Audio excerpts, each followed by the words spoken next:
Assalamualaikum warahmatullahi wabarakatuh. Guys, kita jumpa lagi. Kita di sini akan membahas materi mengenai organisasi komputer terstruktur.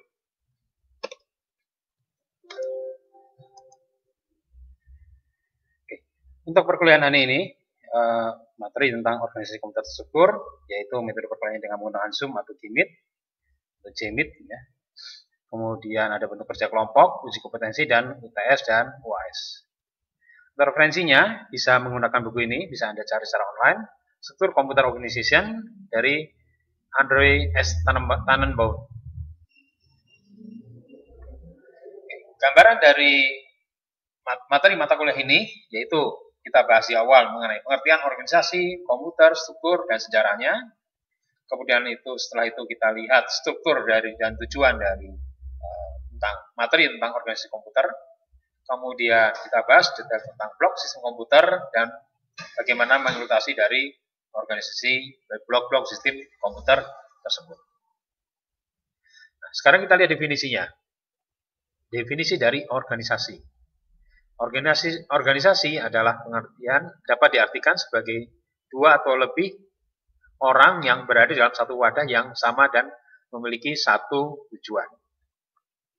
Tujuan tersebut yang nanti akan dicapai bersama dengan anggota dari organisasi tersebut, mulai kerjasama dari pihak yang bersangkutan, dan perlu pula diketahui bahwa di dalam organisasi tersebut dapat ditemukan berbagai ilmu. Maksudnya bahwa kalau kita bicara organisasi, ya bisa berbagai macam ilmu sebenarnya untuk penerapannya.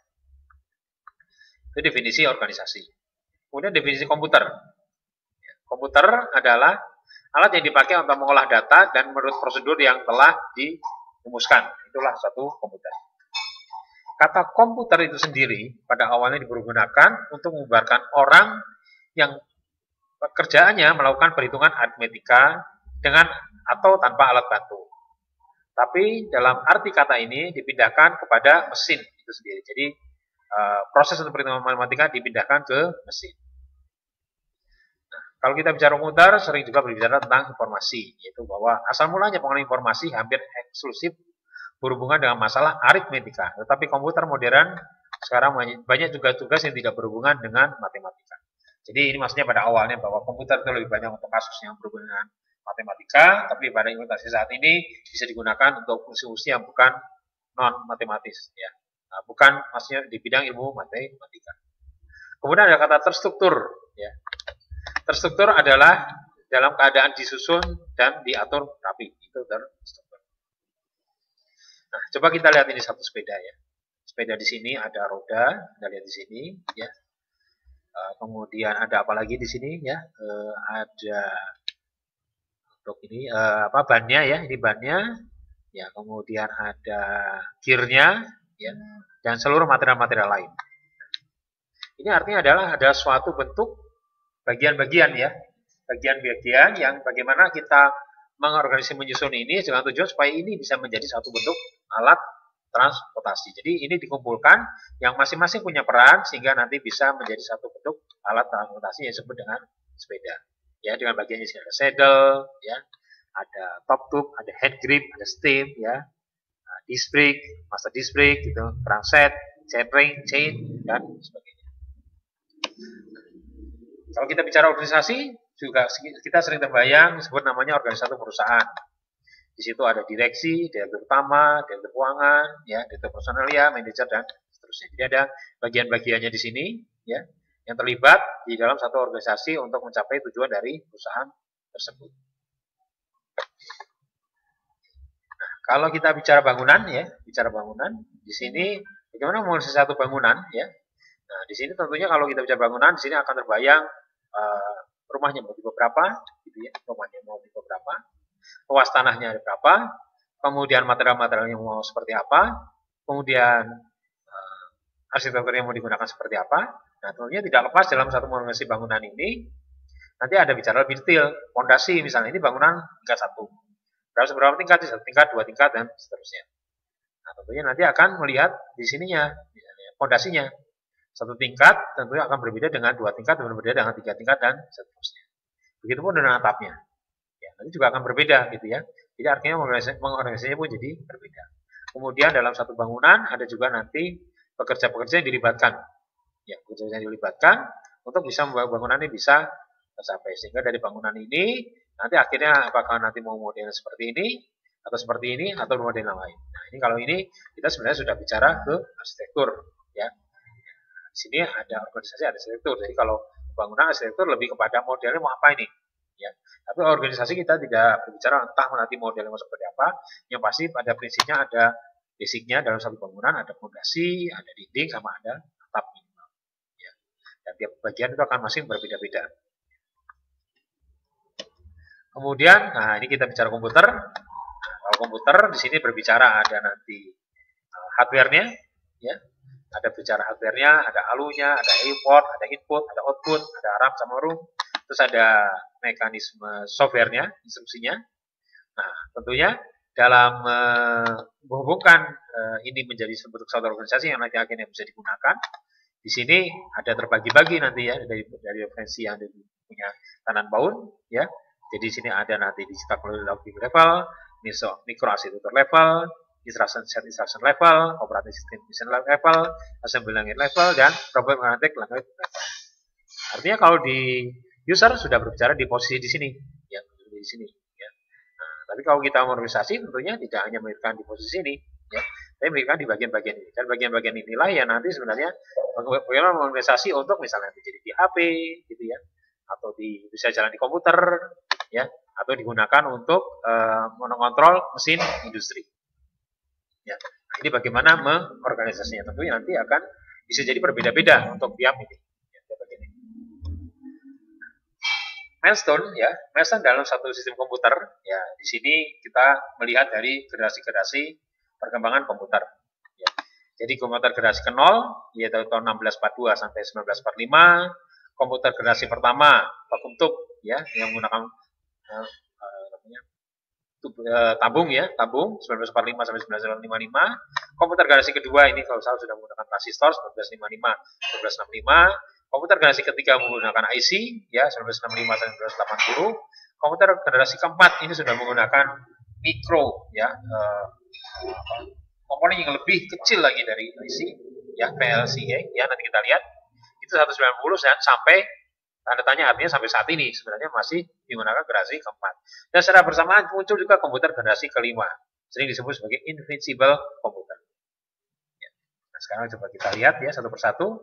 Komputer generasi ke-0, nah ini kan orang tahunya adalah 1642 sampai 1945. Nah, sini ada satu komputer namanya komputer Charles Babbage, ya, komputer Charles Babbage tahun 1822. Ini komputer mekanik, ya, komputer mekanik yang digunakan untuk menghitung diferensial, ya, integrator, gitu ya.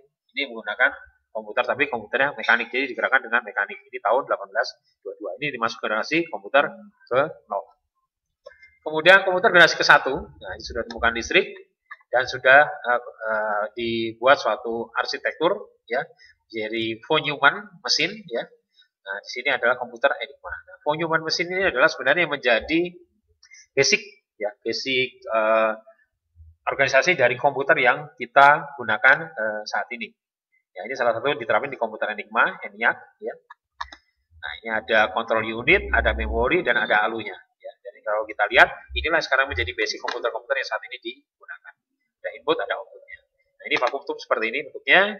Ya, ini contoh implementasinya. Ya, implementasinya. Nah, di sini ada yang jadi programming dari komputer generasi pertama ini. Kemudian komputer generasi kedua, nah ini sudah menggunakan transistor, ini komponen transistor. Jadi Anda lihat ya, ini tabung, ya, ukuran cukup besar, kecil menjadi transistor seperti ini. Contohnya IBM 7090, PX2, BDP8. Nah ini menggunakan arsitektur seperti ini. Ada CPU, memori, konsol terminal, buffer tape I/O, outer I/O. Ya, jadi di sini bisa menggunakan semacam tip kaset, ya, tip kaset yang nanti bisa menyimpan program-programnya. Nah, ini komputernya, jadi ukurannya masih besar seperti lemari, ya. Jadi ini komputer yang versi kecilnya masih besar. Dan di generasi ini sudah mulai dikenal namanya mainframe, ya, super komputer yang bisa memproses untuk banyak proses. Ya. Kemudian komputer generasi ketiga itu menggunakan IC atau integrated circuit, ya, bentuknya seperti ini IC. Nah, dan komputernya sudah kecil-kecil. Jadi komputer digunakan di era ini ada IBM 7094, BDP 8, BDP 11 ya. Nah, ini contoh komputernya. Ya, komputer yang sudah di generasi IC sudah ukurannya lebih kecil. Jadi kalau yang ini relatif masih lebih besar, ya ini sudah lebih kecil. Kemudian generasi keempat atau VLCI ya. Jadi Very Large System Integrator ya. VLCI. Nah, contoh chipnya adalah 8088 ya. Jumlah transistor di dalam mikrochip menjadi 2 kali lipat setiap berapa tahun. Ya, nah di generasi keempat ini ada diramalkan oleh disebut namanya Moore Law ya, perkembangan dari jumlah transistor untuk tiap generasinya. Jadi kalau ini sekarang di seri 8088 itu di area di sini ya, di area di sini jumlah chipnya sudah ada sekitar sampai mendekati 100.000. Kemudian Intel 386 sudah mencapai 1 juta transistor ya. Pentium 2 ada 10 juta transistor. Nah, sekarang di generasi kita sudah dual core ya. Dual core Itanium ya, itu prosesor. Sudah sampai 1 miliar ya, bahkan di sini sudah sampai 10 miliar. Ya, seperti inilah. Jadi makanya sekarang komputer pun ukurannya jadi tambah kecil. Artinya dan ukuran fisik yang sama seperti ini tapi jumlah komponennya sudah sampai bisa mencapai 1 miliar ya. Ini 9 1 miliar ya. Bahkan di sini mencapai 10 miliar. Ya. Ini 2010 ya. Nah, 2020 mungkin sudah ya di area di sini nih ya. Ya, jadi kalau handphone yang Anda pegang itu bisa jadi jumlah chipnya mungkin sudah di area sekitar 1 miliar ya. Jumlah chipnya, jumlah transistornya. Ya, jumlah transistor yang ada di dalam chip tersebut. Ya, sehingga makanya disebut smartphone, dia bisa mengoperasikan segala macam.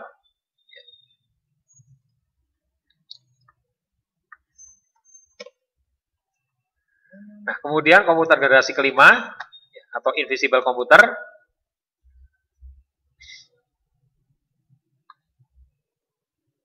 Invisible komputer ini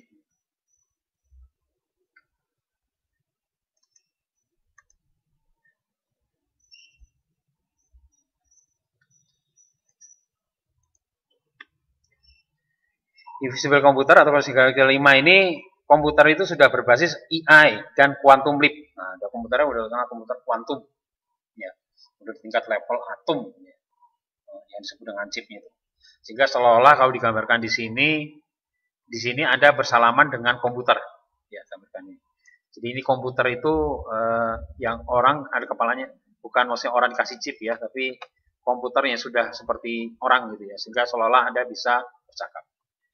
Ya, kalau sekarang sebenarnya sudah ada ya, seperti Google Assistant, Siri, nah itu kan Anda bisa ngobrol ya, bisa ngobrol dengan Google Assistant ya, padahal sebenarnya Anda ngobrol dengan mesin ya, tapi dia bisa berinteraksi seperti halnya orang gitu ya. Nah, itu sebenarnya sudah masuk komputer generasi kelima atau invisible. Secara fisik sudah nggak kelihatan, tapi ada komputernya gitu ya. Nah, makanya sebutnya jadi invisible komputer. Nah, ini komputer kuantum ya. Kenapa jadi butuh komputer kuantum? Ya karena proses itu makin rumit. Contohnya seperti ini ya. Bayangkan Anda ingin menampung 10 orang yang rewel di pesta makan malam, di mana hanya ada satu rencana tempat duduk yang optimal dari semua kombinasi yang berbeda. Berapa banyak kombinasi berbeda yang harus Anda jelajahi untuk menemukan yang optimal. Jadi kalau cuma ada 2, ya sudah, paling optimal gini. Ya. Nah, tapi kalau jumlah ya, kombinasinya seperti ini ya, tapi kalau di sini hanya 2 orang ya. Kalau di sini, ini di sini ada 5 orang ya. Ini coba Anda lihat ya, masih seperti ini. Coba sebar besar. Ya, jadi kalau di sini ini kan 2 orang. 2 orang ya kombinasinya ini sudah di sini sama di sini. Tapi kalau 5 orang, ya artinya ya udah seperti ini aja total kombinasi yang paling optimalnya. Kalau 5 orang, ya ini bisa menjadi 120 kombinasi yang paling optimal. Ya, jadi banyak ya kombinasi untuk baru 5 orang. Bayangkan udah tambah 10 orang.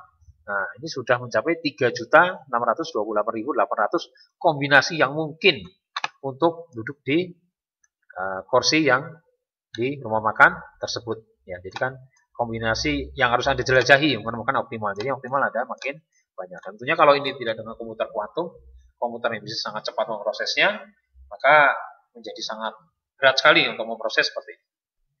Ya, ini kalau Anda lihat bagaimana menghitung kalkulatnya dengan menggunakan rumus mungkin Anda kenal di rumus faktorial ya, pakai faktorial. Jadi 10 faktorial gitu ya. Oke. Nah, itu kurang lebih sejarahnya. Nah, sekarang kita lihat ya struktur dan level dari satu komputer. Ya, nah, dalam di sini kita mau belajar organisasi komputer, kita nanti harus mengetahui strukturnya seperti apa. Sama seperti tadi perusahaan, Anda harus tahu struktur organisasinya apa. Ada direktur K di situ ya, direktur apa aja gitu ya.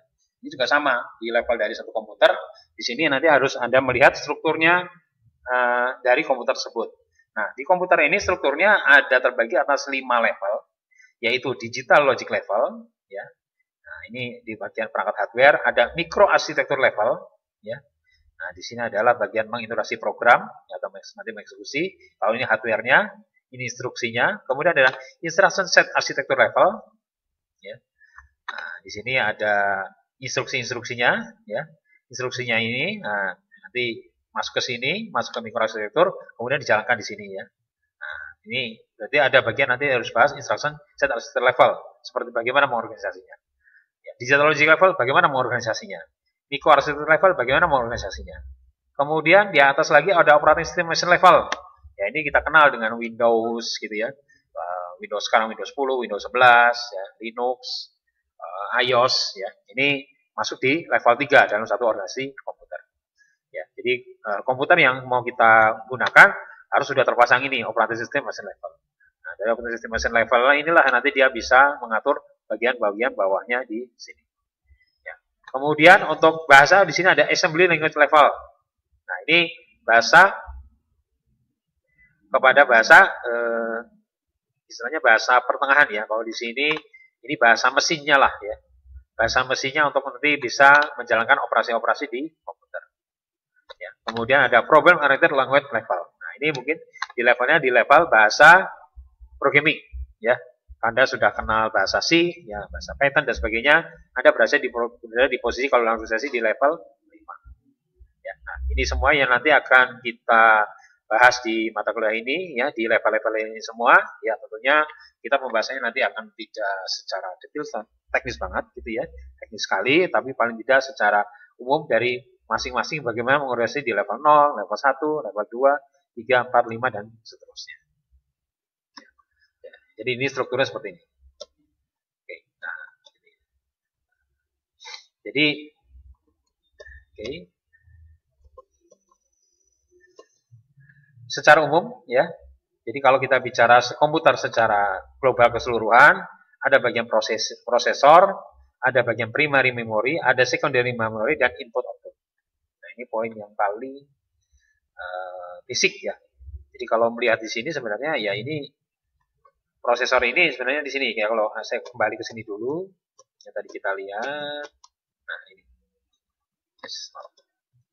Di sini ya. Nah, ini bagian prosesornya sebenarnya di sini dia. Ada control unit dan ada arithmetic logic unit. Ini bagian prosesornya.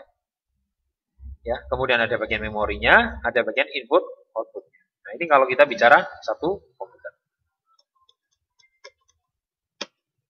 Ya, nah, jadi prosesor, primary memory, dan secondary memory dan input output. Kemudian di digital logic level, nanti akan kita berbicara tentang gates dan boolean algebra, basic digital logic circuit, memori, CPU chips dan bus, ya contoh-contohnya, dan nanti ada juga bahas tentang interfacing. Ini di organisasi digital logic level. Di microarsitektur level, nah, nanti kita lihat contoh-contoh microarsitekturnya, contoh ISA-nya dan contoh implementasinya. Kemudian di instruction set arsitektur level, nanti kita berbicara di level ISA-nya, ya. Kemudian ada tipe datanya, format instruksinya, pengalamannya, addressing, tipe instruksinya, lalu dari kendali sistem. Ya, instruction set artinya seperti keyword-keywordnya untuk mengendalikan dari si perangkat komputer tersebut. Ya, jadi kalau di sini instruction ya set arsitektur level ini kita bicara di sini nih, di level 2 ini.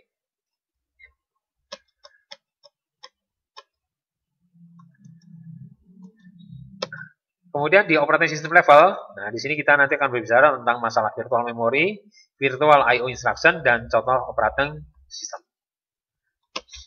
Kemudian di assembly language level, nanti kita bahas tentang mengenal instruksi assembly, makro, assembly proses, linking, dan loading. Ya. Oke, kurang lebih itu bahasan yang secara besarnya materi di Forensic Komputer Terstruktur yang nanti akan kita bahas di pertemuan-pertemuan selanjutnya. Terima kasih. Wabillahi taufiq wal hidayah. Assalamualaikum warahmatullahi wabarakatuh.